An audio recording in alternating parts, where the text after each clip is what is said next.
So there are 28 elk zones in the state. Of course, we have 99 game management units, but we've combined those in to make 28 elk zones. And there have been some changes in the new elk plan for the zones. And you can see that the South Hill Zone is now separated from the Owyhee Zone. The Teton Zone actually was absorbed by the Palisades Zone and the Island Park Zone. And the Smoky Mountain Zone and the Bennett Hill Zone were actually combined into one zone.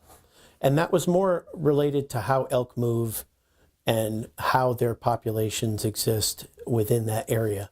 We don't want areas where we're hunting elk at one time of the year in one zone and then piling on a second season in another zone. So that's how we broke those up based on elk population movements and migration patterns.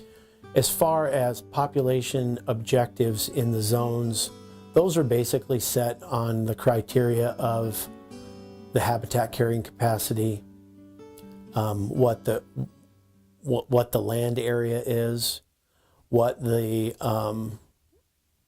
social carrying capacity is. And what I mean by social carrying capacity is, in some places we have elk that are causing problems with agriculture.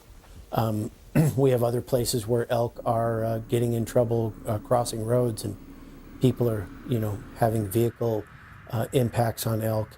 And those things actually are social carrying capacity issues where we want to lower the number of elk to kind of reduce or to manage those levels of elk so we can reduce some of the impacts that they're causing.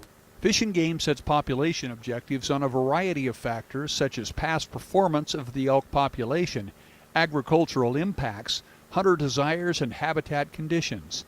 And each zone's population objective was determined based on the factors that most affect that zone. There were 3 common factors assessed for each zone: predation levels, the impact to agriculture, and habitat conditions.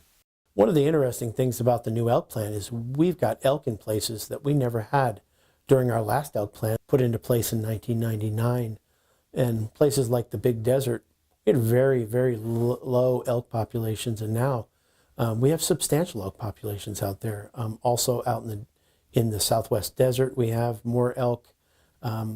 We are seeing more elk in places like the Palisades Zone and parts of the Panhandle Zone where we didn't have elk even just shy 15 years ago.